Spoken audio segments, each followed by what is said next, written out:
प्रिय छात्रों नमस्कार। मैं विद्यानिधि आचार्य आपको पुनः प्रजानुरंजको नृपः चतुर्थ पाठ संस्कृत में ले चल रहा हूं। हमने इससे पहले 5 श्लोक पढ़ा था और उससे आगे के श्लोकों को अब मैं पुनः शुरू कर रहा हूं। हम यहाँ जो कुछ पढ़ रहे हैं महाराजा दिलीप के उदय को लेकर पढ़ रहे हैं। महाराजा दिलीप कितने आकार वाले थे, महाराजा दिलीप की भव्यता क्या थी, महाराजा दिलीप की बुद्धि कौशलता क्या थी, महाराजा दिलीप कितने प्रजा के पालक थे, प्रजा के अनुरंजक थे, प्रजा के साथ प्यार मोहब्बत के साथ रहने वाले थे। उन सब चीजों को ध्यान में रखते हुए हम कालिदास के उन श्लोकों को आगे पढ़ रहे हैं और कालिदास के विषय में मैंने आपके सामने बहुत सारी बातें रखी है। उसको इससे पहले के हिस्से में आप देख सकते हैं, समझ सकते हैं, पढ़ सकते हैं। आकारः सदृशः प्रज्ञः, प्रज्ञया सदृशागमः, आगमै सदृशारंभः, आरंभः सदृशोदयः। यहाँ ये क्या कहना चाहते हैं? उनका आकार क्या था? आकार सदृश प्रज्ञा, जिस तरह से उनका शारीरिक आकार विशाल था, शारीरिक संरचना उसकी विशाल थी, उनका राज्य विशाल था।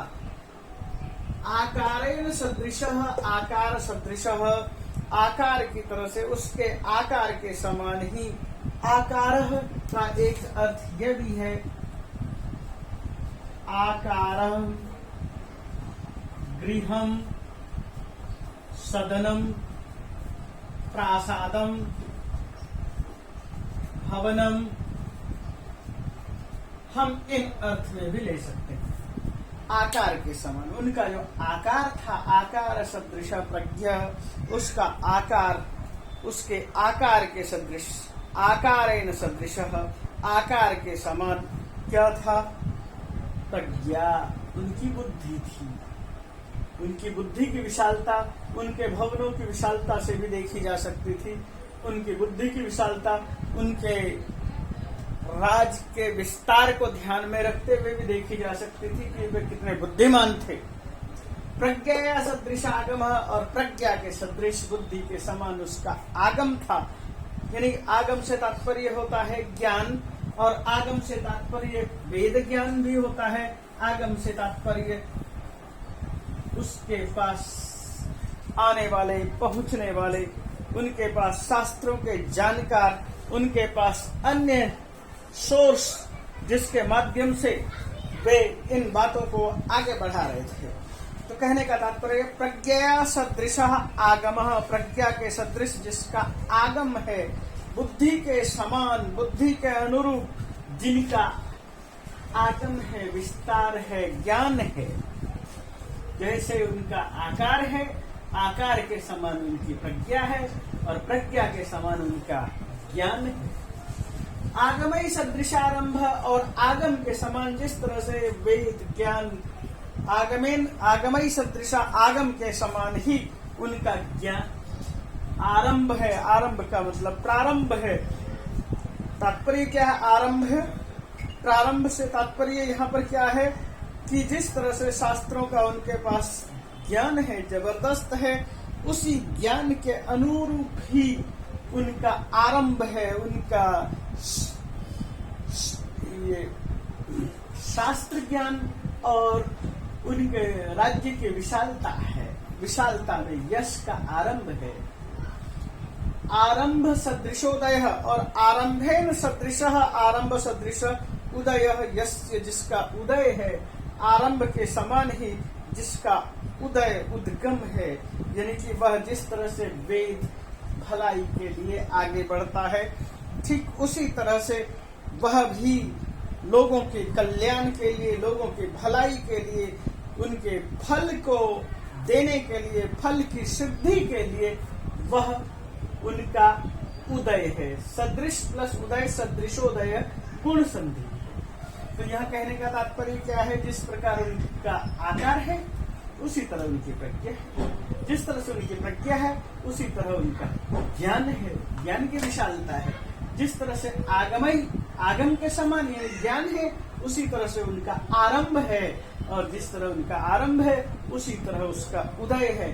तात्पर्य क्या है कि प्रज्ञा की विशालता, और प्रज्ञा के बाद ज्ञान, और ज्ञान के बाद उनका आरंभ, और आरंभ के बाद उदय, ये चार चीजें आई। उनका आकार प्रज्ञा के समान है, प्रज्ञा ज्ञान के समान है, वैदिक विज्ञान के समान है, और उनका ज्ञान आरंभ के समान है, और उनका आरंभ प्रारंभ उदय के समान है। उदय से मतलब है लोगों की भलाई के लिए। अब आगे देखिए ये क्या कहना चाहते हैं। प्रजानामेव भूत्यर्थम स ताभ्यो बलिमग्रहि सहस्र गुणम उत्सृष्टुम आदत्ते ही रसम रवि।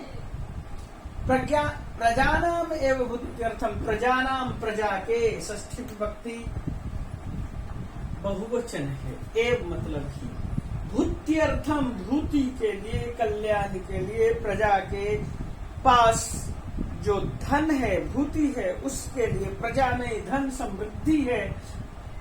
प्रजानाम एव भूत्यर्थम, प्रजा के भूति के लिए, धन संपत्ति के विकास के लिए, सताभ्यो बलिमग्रहित, उसने बलि लिया, टैक्स लिया।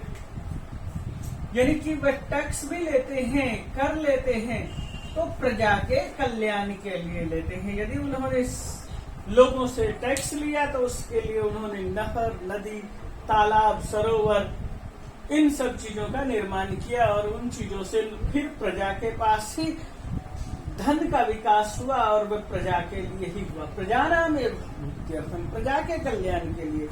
भूति, भूत्य इति भूति, भूति का तात्पर्य है चतुर्थी विभक्ति में है वृद्धि के लिए, प्रजा की भूति के लिए। भूति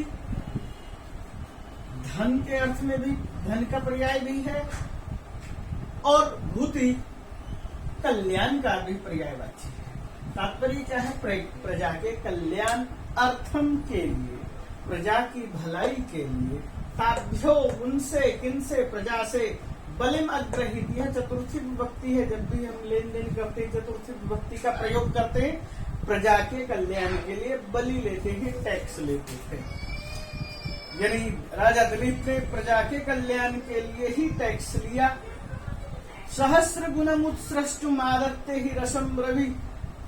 रवि सूरज, जलम जल को, उत्सृष्टुम उत्सृष्ट करता है, ऊपर उठाता है, आदत्ते लेता है, रसम जल को, रवि निश्चित रूप से ही, सहस्र गुणम उत्सृष्टुम 1000 गुना बढ़ाने के लिए, आदत्ते लेता है।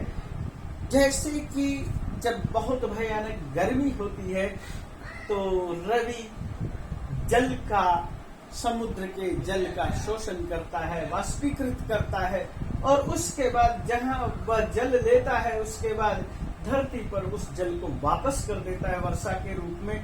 थोड़ा लेता है और अधिक बरसाता है। तात्पर्य यह है कि जिस तरह से रवि थोड़ा जल लेकर के अधिक बरसाता है, ठीक उसी तरह से रवि कुलभूषण दलित थोड़ा सा लेकर के, थोड़ा सा टैक्स लेकर के, उसको 1000 गुना करके उन्हीं को वापस देता है, आदत्ते देता है। और इसका क्या तात्पर्य है? तात्पर्य केवल इतना ही है कि राजा ने टैक्स लिया केवल उनके कल्याण के लिए। कैसे? जैसे सूरज थोड़ा सा पानी लेता है और फिर वापस प्रजा को दे लेता है। सहस्र गुणम उत्सृष्टुम, 1000 गुना करके उसको बढ़ाने के लिए। ज्ञाने मौनम क्षमा शक्तौ त्यागे श्लाघा विपर्ययः गुण गुणानुबंधित्वात् तस्य सब प्रसवा इव। ज्ञाने मौनम, वो ज्ञान के मामले में हमेशा मौन रहते थे। वह इतने ज्यादा ज्ञानी थे कि वह मौन रहना ज्यादा स्वीकार करते थे। ज्ञान बघारा नहीं जाता तो ज्ञान के मसले में वे मौन हो जाते थे। इतना उनको ज्ञान था, बहुश्रुत थे, और इतना ज्यादा बहुश्रुत थे कि हर विचार को, हर जगह प्रस्तुत नहीं करते थे। ज्ञान के मसले में वो मौन हो जाते थे। इसका मतलब यह नहीं है कि वह जानकार नहीं थे, बल्कि वह बहुत अधिक जानते थे, ज्ञान का विकास चाहते थे, फिर मौन होते थे। क्षमा शक्तौ, और उनके पास इतनी ज्यादा शक्ति थी, उनके पास शक्ति का बाहुल्य होने की वजह से, शक्ति अधिक होने की वजह से वह क्षमा को प्रधानता देते थे। त्यागे श्लाघा विपर्यय, उनके श्लाघा का मतलब होता है प्रशंसा, विपर्यय विपरीत, श्लाघा के विपरीत। वह आत्म प्रशंसा नहीं चाहते थे, प्रशंसा के विपरीत, स्व प्रशंसा के विपरीत शेखी बघारना नहीं चाहते थे, इसलिए त्याग में लगे रहते थे। उनके अंदर त्याग की वृत्ति थी। गुणः गुणानुबंधित्वात्, और उनके अंदर जो गुण थे, गुणों का जो अनुबंधन था, गुणों का अनुबंधन केवल इस वजह से था कि गुणान अनुबंधान्ति गुणानुबंधिनः, ये ज्ञान आदि गुणों का अनुकरण करते थे, ज्ञान आदि गुणों से अनुबंधित थे। तस्य सप्रसवा इव, मानो ऐसा लगता था कि वह उसके प्रसवा है, सप्रसवा है, समान सहोदर है, गुण उनके सहोदर हैं, इसलिए गुण उनके साथ साथ चलते थे। वह गुणों का अनुबंधन करते थे, गुणों को साथ लेकर चलते थे। अधिक गुण होने की वजह से अवगुण नहीं था। वो जो भी उसको देखते थे वह उनके गुणों की प्रशंसा करते थे, इसलिए सप्रसवा इव, मानो कि एक ही उदर से गुण पैदा हुए और उसी उदर से राजा दिलीप पैदा हुए। यानी राजा दिलीप मानो कि उनके गुणों के भाई बंधु हैं। तो इस तरह से सहोदर हैं। इस तरह से इन श्लोकों को हमने देखा। इन श्लोकों को देखने के बाद मैं इस श्लोक को आगे थोड़ा बढ़ा रहा हूं कि हम अनुबंधित्वात् में क्या बताना चाहेंगे। अनुबंधन था, अनुबंधन की वजह से, तस्य उसका, गुणों के साथ अनुबंधन होने की वजह से, सप्रसवाइव, समान प्रसवा येषाम ते सप्रसवा सहोदरा, इस भाव को लेकर के प्रयोग किया गया है। अब मैं अगले श्लोकों को रखता हूं। आरंभ। प्रजानां विनयाधानात् रक्षणात् भरणादपि सपिता पितरस्तेषां केवलं जन्म हेतवः। यह क्या बताने की कोशिश की? प्रजानां, प्रजा का, विनयात्, विनय आधानात, विनय के आधान होने से, प्रजा के अंदर बहुत ज्यादा विनय की भावना होने से, विनम्रता आदि की शिक्षा देने की वजह से प्रजाओं में उन्होंने विनम्रता का भाव भरा, विनम्रता की शिक्षा दी। रक्षणात्, रक्षा करने की वजह से, भरणात्, भरण पोषण करने से भी, प्रजा के अंदर ज्ञान देने की वजह से, प्रजा के अंदर विनय की प्रतिष्ठा करने से, प्रजा की रक्षा करने से और प्रजा का भरण पोषण करने से। भरणात् अपि, रक्षणात् और भरणात् और आधानात्, ये तीन शब्द दिया है। प्रजा के अंदर विनय का आधान करने की वजह से, विनय का भाव बोध कराने की वजह से, रक्षा करने की वजह से और भरण पोषण करने की वजह से। सपिता, राजा दिलीप सारी प्रजा का पिता था। तो बाकी जो जिन्होंने उनको पैदा किया वे कौन थे? पितरस्तासाम, उनके जो पिता थे, केवलम जन्म हेतवः, केवल जन्म का कारण मात्र थे, केवल जन्म देने के लिए ही थे। यानी कि उन्होंने केवल जन्म दिया था। जन्मना एव हेतवः, जन्म हेतवः, तो जन्म का एक हेतु थे, कारण थे। मूलतः क्या थे कि राजा ही प्रजा को पालन कर रहा था, राजा ही प्रजा का पिता बना हुआ था। बाकी जितने भी पितर थे, यानी पिता थे उनके अपने अपने, वे मात्र जन्म देने की वजह से पिता थे। बाकी तो सभी क्रियाओं को, सभी भरण पोषण, रक्षण आदि जितने भी कर्म थे, राजा ही कर रहे थे, राजा दलित ही कर रहे थे, इसलिए राजा दलित ही वास्तव में अपनी प्रजा नाम पिता व प्रजा का पिता। राजा दलित अपनी पूरी प्रजा का पालक था, अपनी पूरी प्रजा का पिता था। क्या क्या कर रहा था? विनय का आधान, यहां शब्द आया आधान। नंबर 2 रक्षण और नंबर 3 भरण। ये 3 चीज वो कर रहे थे। विनय का ज्ञान दान कर रहे थे, लोगों की रक्षा कर रहे थे, लोगों का भरण पोषण कर रहे थे। इस वजह से पिता के परिभाषा लोग करते हैं पालनात् पिता। पालन करने की वजह से पिता होता है, जो पालन नहीं करता वो पिता नहीं होता। पिता पालनात्, पिता का बहुवचन पितरः, तासाम पितरः, तासाम प्रजानाम पितरः। उन प्रजा का जो पितर थे यानी पिता थे, वे केवल मात्र जन्म हेतु, जन्म का कारण थे, जन्म की हेतु की वजह से थे। हेतु का बहुवचन हेतव। तो मुझे लगता है कि यह श्लोक आपको समझ में आ गया होगा, और इस श्लोक को यदि समझ लिया है तो हम उसको और थोड़ा सा आगे बढ़ाते हैं। और वेश्योपि सम्मतः शिष्टः तस्य आर्तस्य यथौषधम। वेश्योपि सम्मत, जो द्वेष करने वाले थे, जो दुश्मन थे, दुष्टता का भाव रखने वाले थे, जो उनके दूसरे राज्य के लोग थे, वे क्षत्रिय भी सम्मत, उनसे सम्मत थे, उनके विचारों से सम्मत थे। यद्यपि वो राज्य के विस्तार की वजह से द्वेष रखते थे, फिर भी उनके विचार से वे पूरी तरह से सम्मत थे। केवल मात्र राज्य विस्तार की इच्छा से वे दूसरे राजा द्वेष रखते थे, अन्यथा दिलीप से सभी सम्मत थे। शिष्टः, वे शिष्ट थे, शिष्टाचार से ओतप्रोत थे।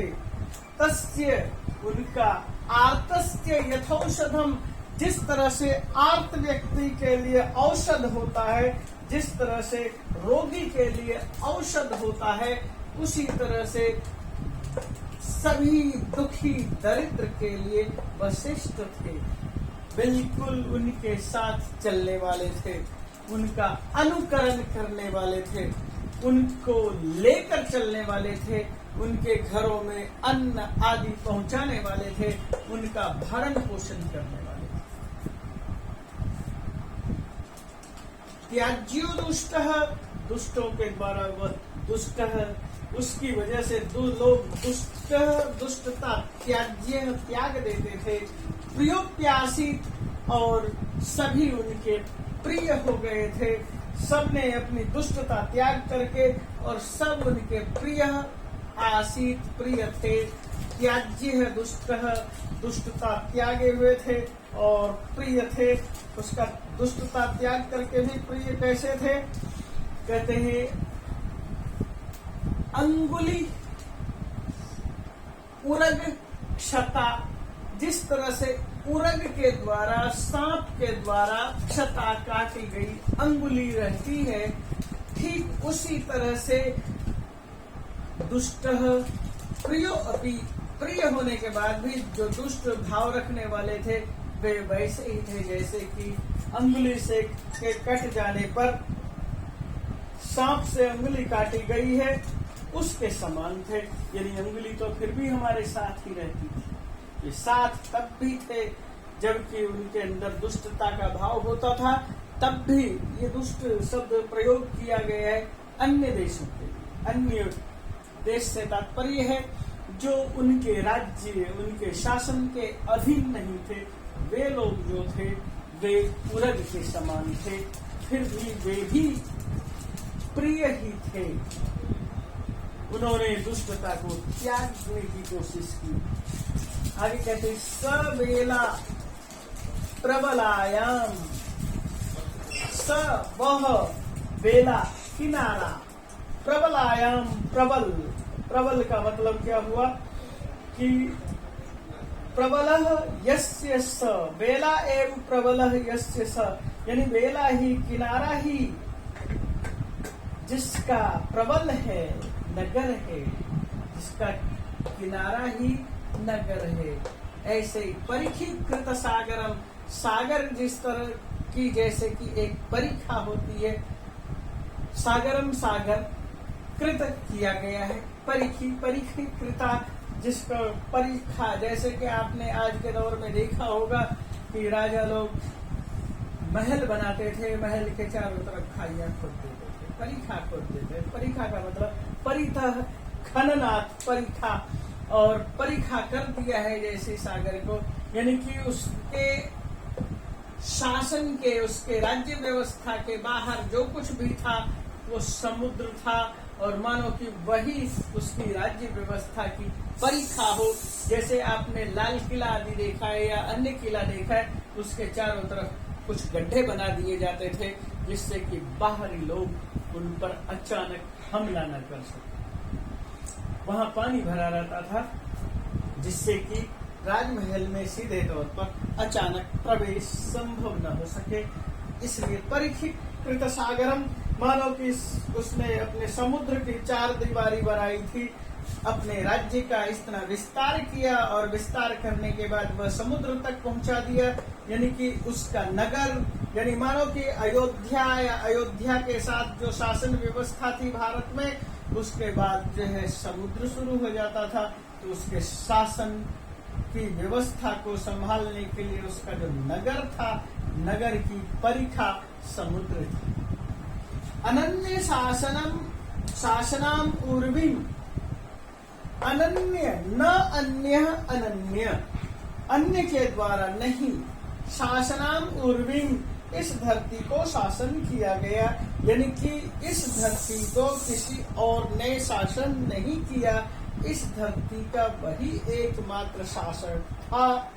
शासकैक पुरी में, जिस तरह से एक पुरी का एक शासक होता है, उसी तरह से पूरी पृथ्वी का वह शासक था। उसने शासन किया, उसने पूरी पृथ्वी पर शासन किया। इसका मतलब यही है, सशासैक,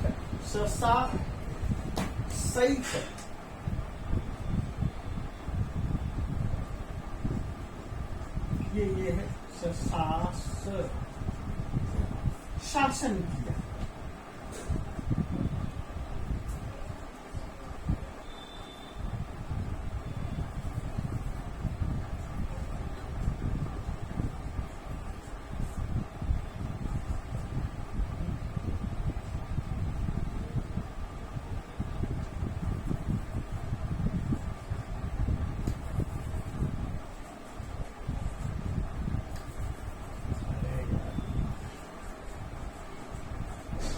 उसने पूरी पृथ्वी पर शासन किया, ऐसे शासन किया, एक पुरी में, एक नगर के निर्माण की तरह से उसने पूरी पृथ्वी पर शासन किया। इस श्लोक में ये आया, वह बेला क्या है, उसका किनारा क्या है, उसके नगर का। प्रबलायाम बेला का, प्रबला की बेला क्या है, समुद्रम, नगर की बेला क्या है, समुद्र है। ये जो समुद्र खुदा हुआ है, मानो कि उसके नगर की सुरक्षा के लिए ही खुदा हुआ है। और उस धरती पर शासनम उर्विम, उस धरती पर न अन्य शासनम, किसी अन्य ने शासन नहीं किया। सशास, एक पुरी में उसने एक पुरी बना करके उसका शासन किया। और इस तरह से मुझे लगता है कि इन श्लोकों को आपने समझा।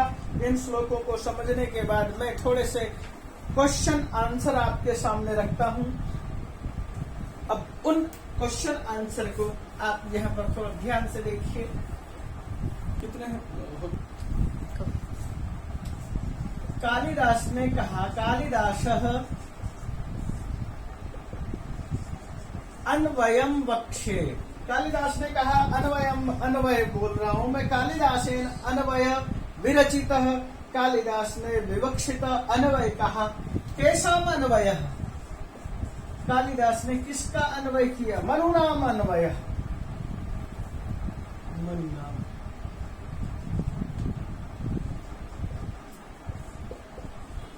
उसने मनु का अनुसरण किया। मनु नाम अन्वयम बख्शे, या फिर रघुकुल कुल का अन्वय किया, और वो ये बताने की कोशिश कर रहे हैं कि वह रघु नाम अन्वयम बख्शे। हम मनु की जगह रघु भी लिख सकते हैं। रघु नाम कालिदास रघुनाम अन्वयम, केशाम अन्वयम बख्शे, रघुनाम अन्वयम बख्शे। किसका अन्वय कर रहे? रघु का अन्वय कर रहे हैं। रघु वंशिनः अन्ते केन तनुं त्यजन्ति। रघु कुल के यानी रघुवंश के लोग अपने शरीर को किससे त्यागते थे? आपने पढ़ा योगे नान्ते तनुत्यजाम, योगेन अन्ते तनुत्यजाम। तो तात्पर्य क्या हुआ कि कालिदास ये बताने की कोशिश कर रहे हैं रघुवंशिनः अन्ते स्वशरीरम योगेन अत्यजन, योग के द्वारा ही उन्होंने अपने शरीर को त्यागा। महिक्षिताम आद्य कहा, महिक्षिताम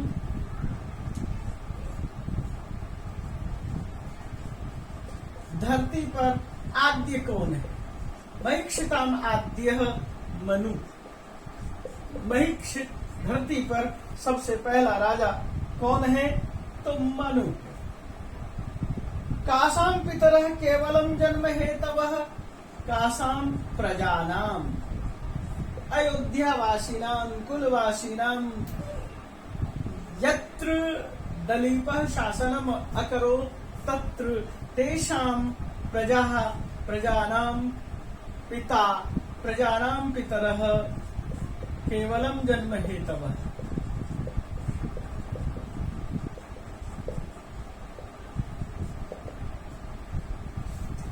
नेक्स्ट है का प्रिय अपि त्याज्य। तो सबसे पहले हम ये कह रहे हैं प्रियो अपि त्याज्य। कः प्रिय भवति?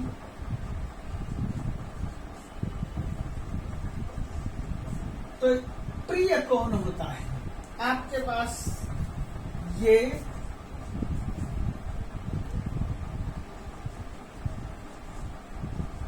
मधुराम गिराम उदित्वा, मीठी वाणी बोल करके जो आपके पास सट गए हैं, ऐसे दुष्ट कः प्रिय भवति? दुष्ट कः प्रिय त्याज्य भवति। त्यागने योग्य क्या है? त्याज्य। त्यज शब्द का लेप अण प्रत्यय करने के बाद लेप प्रत्यय किया गया है। त्यज त्याग त्याज्य। कौन त्यागने के योग्य होता है? तो दुष्ट त्यागने के योग्य होता है। दलीपः प्रजानां भूत्यर्थै कम अग्रहीत, दलीपः प्रजानां भूत्यर्थै बलिम अग्रहीत, कम अग्रहीत बलिम। बलि का मतलब टैक्स। हमने देखा है अभी श्लोक में बलिम अग्रहीत। प्रजा के भूत्यर्थ है, प्रजा के कल्याण के लिए उसने बलि लिया। बलि का मतलब टैक्स लिया। अगला श्लोक प्रश्न है राजेन्दु दलीपः रघुनाम अन्वये क्षीर निधौ कः इव प्रभूतः प्रसूतः। राजेन्दु दलीपः राजाओं में इंदु के समान, चंद्रमा के समान दलीप, क्षीर निधौ इव क्षीर निधि में, समुद्र में, कः इव प्रसूतः इंदु इव प्रसूतः। कः इंदु। पूर्ण वाक्य ने उत्तरता। पूर्ण वाक्य में उत्तर यदि हमें देना है तो हम क्या पूर्ण वाक्य में उत्तर देंगे? आगे के प्रश्नों को हम यहाँ देखते हैं। महाकवि कालिदासेन वैवस्वतो मनु महिक्षितां कीदृश गदितः। तो हम इसको सीधे सीधे शब्दों में कहेंगे महाकवि कालिदासेन वैवस्वतो मनु। महाकवि कालिदासेन वस्वतो मनु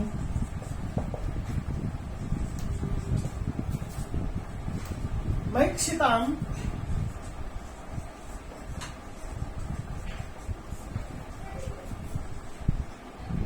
आद्यः नृपः निगदितः। पहला राजा कः कालिदासस्य तनु वाग् विभवः सन् अपि तद्गुणैः कथं प्रचोदितः। कालिदास वाग् विभवैः सह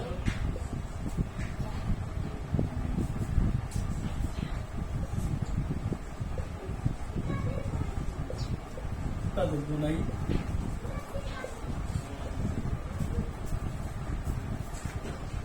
कालिदास वाग् विभव होने के बाद भी किन गुणों से बताए गए हैं, कई गुणैः प्रचोदितः, तो यह कहेंगे कई गुणैः तद्गुणैः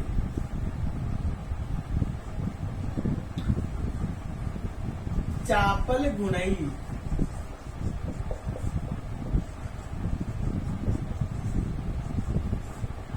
ये बात कहेंगे। और उसके बाद है कई तम रघुवंशम श्रोतुमर्हन्ति के तम रघुवंश के तम श्रोतुमर्हन्ति के ग के तम श्रोतुम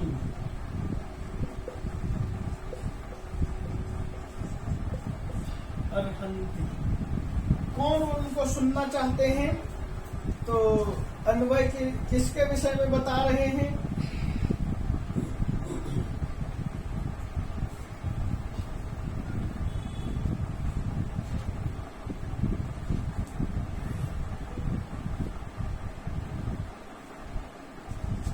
माननीयः तम श्रोतुमिच्छन्ति माननीयः माननीयः श्रोतुमिच्छन्ति के श्रोतुमिच्छन्ति माननीयः माननीयः मनीषिणाम माननीयः, यहाँ आप मनीषिणाम शब्द भी जोड़ सकते हैं। तम कम तम माननीयः मनीषिणाम तम मनु। रवि दलीपस्य कार्याणाम आरंभः कीदृश आसीत्।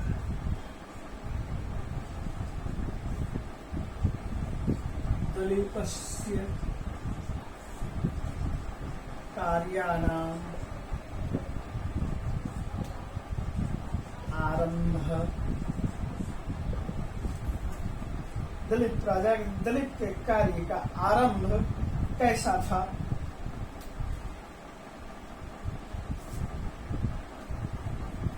आरंभ आगमई सदृशः आसीत्। हम इसको इस तरह से लिख सकते हैं। और उसके बाद लिखेंगे रवि रसम किमर्थम आदत्ते। रवि रसम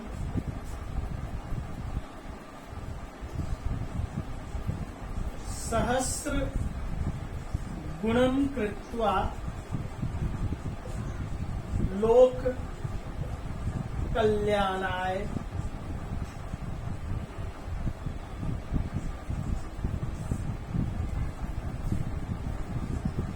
आदत्ते। हमने इसको इस तरह से लिया है। और उसके बाद आगे के श्लोक को, आगे इनके क्वेश्चन आंसर को भी देखते हैं कि इन्होंने किस तरह से रेखांकित प्रश्नों का निर्माण किया है। और उन प्रश्नों के निर्माण को आप देखते चलिए। फटाफट मैं इसको कवर करता हूं। जो भी शब्द हैं उन्हीं शब्दों को मैं लिखूंगा और उन शब्दों का के बदले में प्रश्न का उत्तर क्या होगा। सबसे पहले है अंडरलाइन शब्द कह। सह को हटाकर लिखेंगे कह। ख थ में लिखेंगे केशाम और उसके बदले में लिखेंगे प्रजानाम। प्रजानाम, तो प्रजानाम के बदले में लिखेंगे केशाम, ये लिखेंगे प्रजानाम। प्रश्न उत्तर में दिया हुआ है, आपको केशाम लिखना है। मनीषी नाम, मनीषी नाम के बाद का भी अंडरलाइन है, वहां पर भी लिखेंगे ग में केशाम। और अन्वयम बक्से, अन्वय, अन्वय का मतलब है, इसको लिखेंगे कस्मिन। नेक्स्ट है पितरह, पितरह के बदले में लिखेंगे के। आगे प्रजानाम में भूत्यर्थम, इनका जो है प्रयोग करना है। प्रजानाम भूत्यर्थम, इनका हिंदी इंग्लिश में अनुवाद करना है, ये मैंने आपके सामने अभी थोड़ी देर पहले कहा। और उसके बाद विपरीतार्थक शब्द के साथ मिलान करना है। विपरीतार्थक शब्द के साथ मिलान कैसे होगा, उसको इस तरह से देखिए, दो वर्ग में बटे हुए हैं। यौवने मौनम त्याज्य शशासन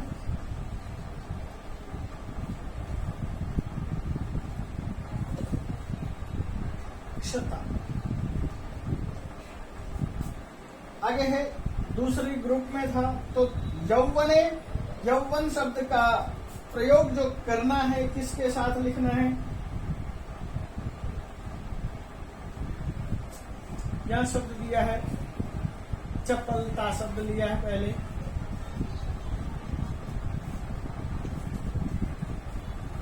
शासनम न करो,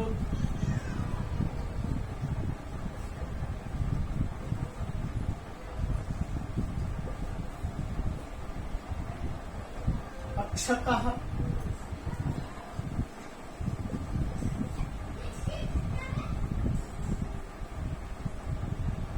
ग्राह्य और वाद।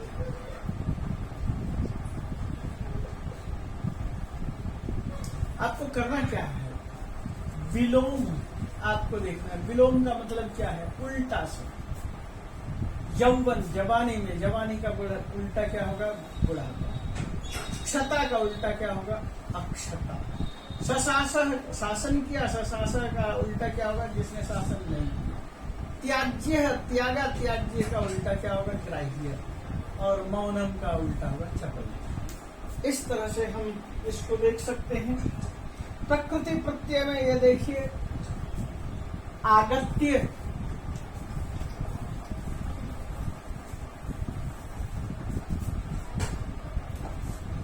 आगत्य,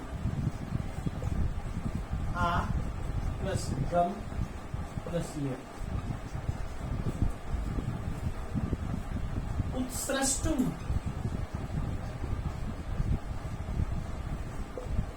उत्सृज प्लस तुम।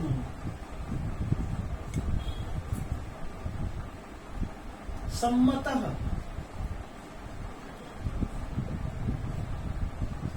सम मन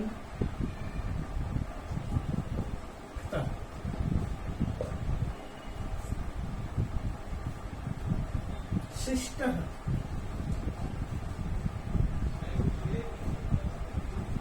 शिश,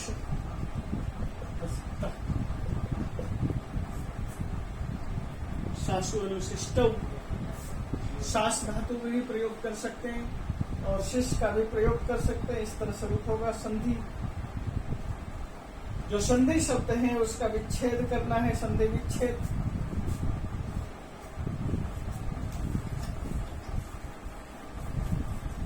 संधि विच्छेद में हम क्या करेंगे, तनु, वाग, विभव,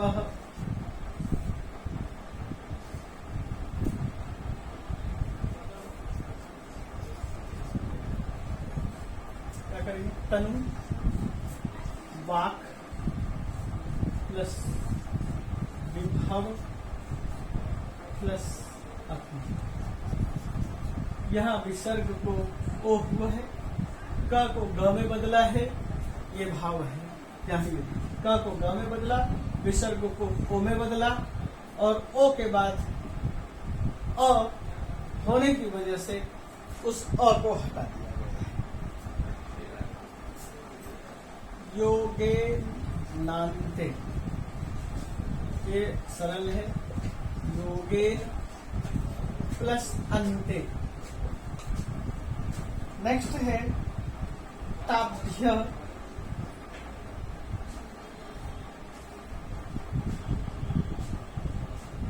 तद चतुर्थी विभक्ति बहुवचन।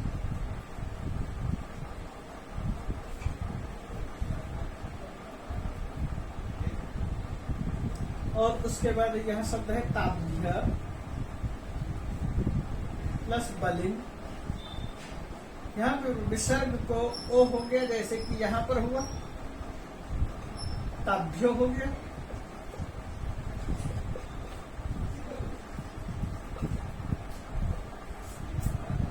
नेक्स्ट है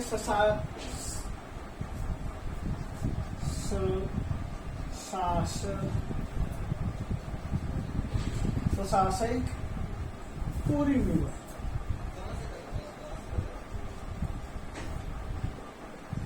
ससासह प्लस एक प्लस पूरी प्लस एक। इस तरह से ये संधि विच्छेद हो रहा है। और उसके बाद आगे क्या है, विशेष से विशेषण को देखना है, और विशेष से विशेषण किसके साथ किसका, विशेष से के साथ किसका विशेषण क्या है, उस चीज को यहाँ पर देखते हैं। माननीय राजेंदु, जन्म हेतवः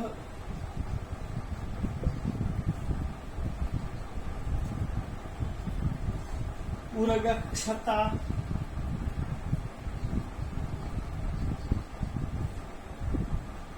और तस्य।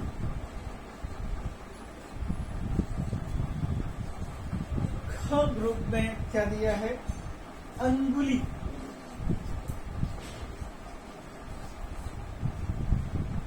दूसरे शब्द में दिया है आर्तस्य। तीसरा शब्द दिया है मनु।